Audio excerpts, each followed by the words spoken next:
So, do you think that smartphones are getting boring? Well, can your smartphone do this, or this? Yup, this year I found that the Z Flip 5 to be a little more appealing compared to the Z Fold 5, but there is just one problem. Let me explain.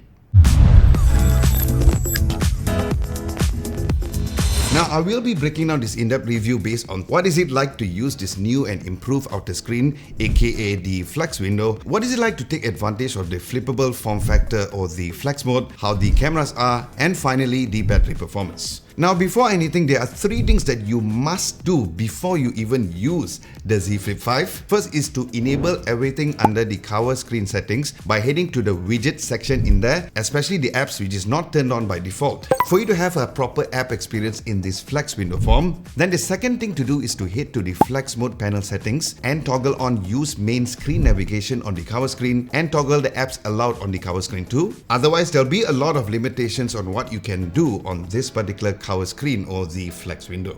Then the third and the final thing to do is to toggle on the Flex mode panel, which is under there as well. First, let's start with the experience of using this Flex window.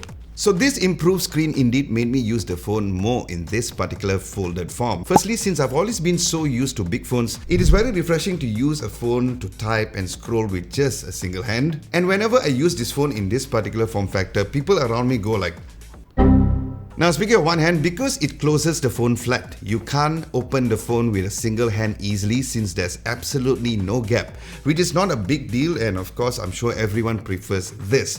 Because I rather have the phone to close flat to avoid any dust or debris or even sand going in between the phone screen, which in return could cause a lot of scratches in the inner screen. Now usually I would use this screen first when I get any sort of notification, and about 80% of the time, and I'll just reply to it directly in this particular form factor. And if I really needed to write a longer text, then I will probably just open up the phone. And what's cool is that if you're typing halfway in the folded form factor, you can flip open the phone and continue on from that. Now that for me is a great software integration at its best. Then all the notifications are found when you swipe towards the left, and if you don't unlock the phone, you can't view the content of the app's notification. For example, if you get a message from WhatsApp, it shows the WhatsApp icon, but it doesn't show you what the exact message is, which is great for privacy. Now there's no drop-down notifications at a glance, so if someone gives you several texts at the same time, like how you would see on regular notification style, you can just view the recent message being sent by them, but you can't see the entire conversation. Now at first, I thought that the 60Hz display would hinder my experience when I use it daily, since a lot of flagship smartphones already has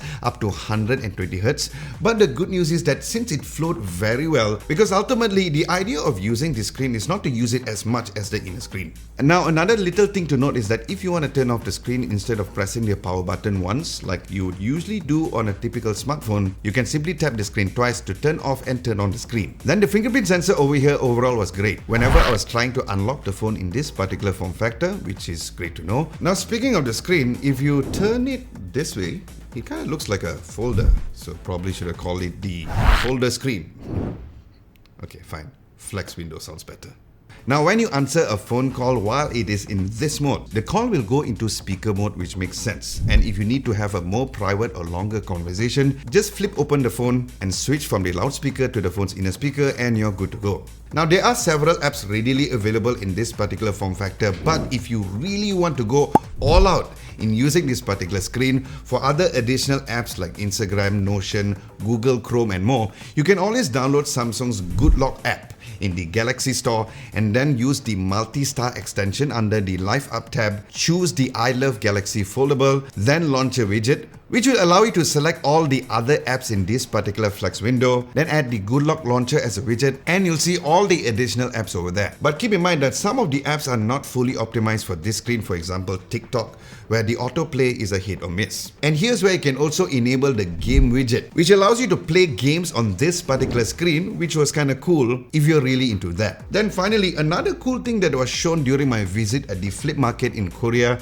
after the Unpack event was the cool Flex window animation, where you can buy a specific NFC card based on what theme that you like. Place it at the bottom side of the phone using a case, and it will project an animation based on the theme of the card using NFC. Now that was something really cool to add that customization factor. Next, let's talk about how the Flex mode would give you benefits compared to other non-folding smartphones. Firstly, the Flex mode panel capabilities are supported in almost all apps since the phone is at its 5th generation, so that is the benefits of creating 5th generation devices since developers have more time to have their apps featured over here.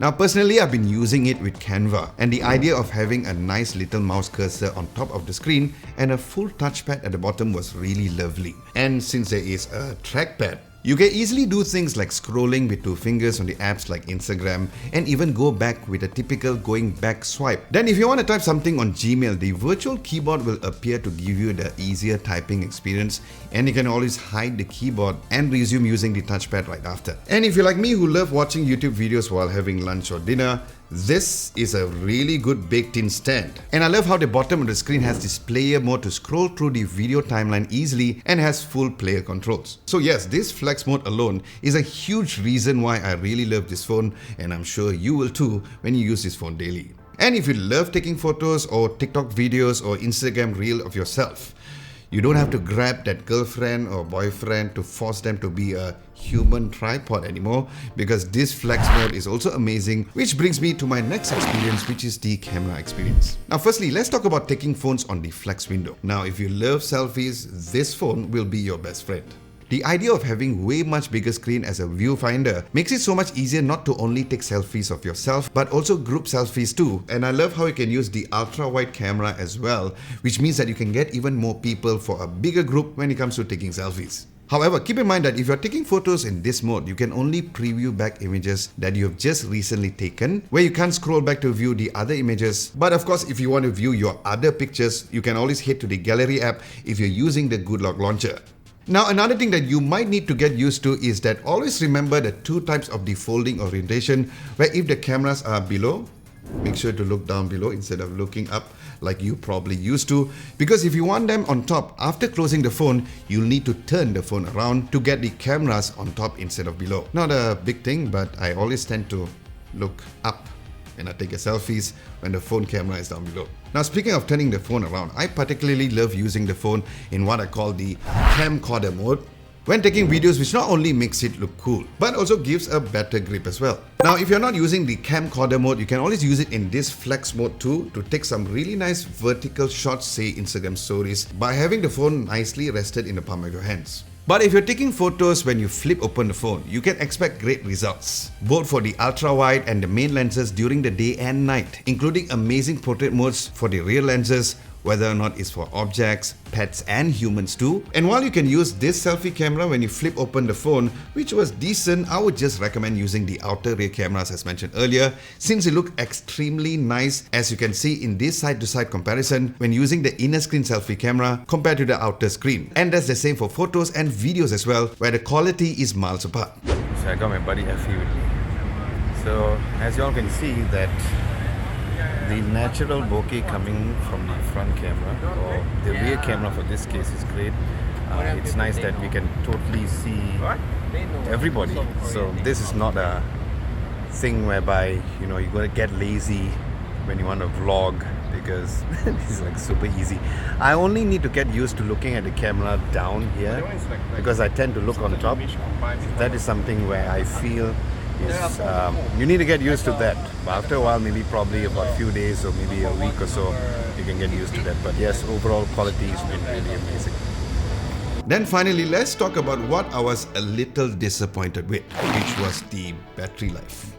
Because while this is a great content creation machine, prepare to carry a power bank if you really want to use this phone the whole entire day. Now I tested the phone daily for 2 different scenarios, one with heavy use of video and photo taking, and I got an average of 2 hours and 36 minutes at 10% battery with dark mode turned on. Then the second scenario is when I use the phone a bit more casually, with more social media scrolling, watching YouTube and taking some pictures and videos here and there, which I got about 3 hours of screen on time instead. So yes, this is the only Achilles heel for the phone, so do prepare to bring a power bank with you if you're one of those super users. So in conclusion, my overall thought is that this new Flip indeed brings new life if you want a new kind of smartphone experience, especially with the flex mode and the new and improved flex window too. Now, yes, the battery life is quite a downer, but for me, since I live with my backpack when I'm out the whole day, so putting a power bank in there isn't a big deal. And with that, my friend, yes, I would fully recommend this phone. And as for me, I have indeed joined the flip side.